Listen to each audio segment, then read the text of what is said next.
Not fun for the NBA either that Gregg Popovich is no longer coaching. Yeah. I mean, Pop has been a mainstay in the NBA for decades and did some incredible things. Obviously, the stroke last year, just not able to come back. He's still going to stay with the San Antonio Spurs president of basketball. Yeah, team president, yep. But to not see Pop on the sidelines going forward, Cam, that's going to be different. It's going to be very different. And you think of his road, right, to being one of the greatest coaches of all time. And some people have him as the greatest coach of all time. And I push back a little bit, but we're not going to kind of get into that because it's more so of this conversation of honoring Pop and what he's been able to give to the game of basketball, which has been greatness.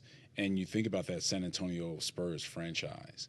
And it's not just Pop, but of course the players always have a part into having that championship success. But I always say this, it's one thing to have great players, but those great players still need to be coached and put in position to be great players and win these championships.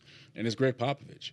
When you look at the success of the San Antonio Spurs, it always falls back to him and what he was able to do and how things started with him when he took over and how this team and this franchise just leveled up on various moments of that Pop era. So it's going to be different. It feels like this is an entire changing of the guard, kind of new faces kind of coming into the fold on the court, on the sidelines when you look at the players and also the coaches. And Pop is the next one in line. But, man, no doubt. I mean, his Hall of Fame celebration for what he will be and what he's been able to do, just you can't compare him to many. No. 5 rings. Phil Jackson had 11. Pop is third in rings. Who am I missing? Who's number 2? Red Auerbach. Red Auerbach. Yeah. That's right. And then you look at the coaching tree that has stemmed from Pop, like his coaching. I mean, even just coaches that were in the playoffs this year. Steve Kerr, he played for Pop. Doc Rivers played for Pop. Ime Udoka played for him.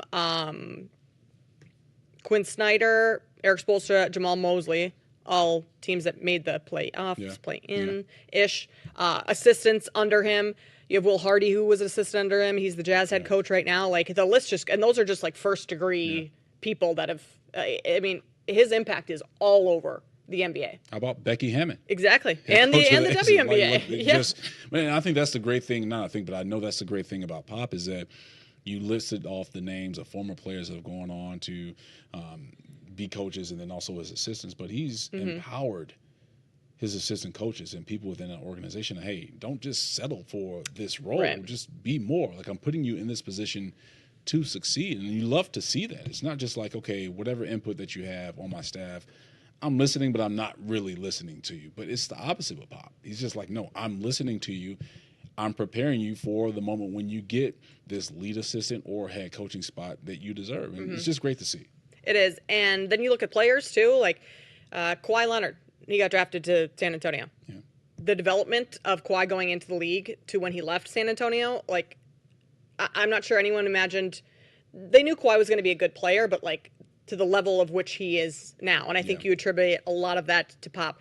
I mean, when Wemby was, when the Spurs got the number 1 pick and everyone knew Wemby was going there, like, everyone knew that was the perfect spot for him because you're going to be under Pop, and the development there is perfect for a player coming from France, overseas, young, all of that stuff. And you remember Pop signed a 5-year extension after they drafted Wemby. Yeah, like, he's like, I'm on for 5 more years. Yeah. Yes, I want to continue to develop the next guy that's going to be the face of the NBA. And yes, Victor Wembanyama will soon be the face of the NBA. I know some other names out there, but this dude's an alien. So you hate to see it just happen this way. But I think the great thing is health-wise, though, is that he's still here with us. Yes. Because having the stroke and just some of the setbacks that he had health-wise,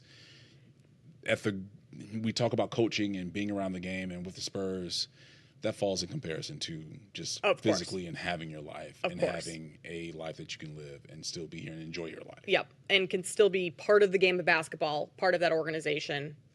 I think unfortunate that he is no longer coaching, but best case scenario for the situation that is at hand and that he was dealt. So Pop will forever be one of the greats in the NBA.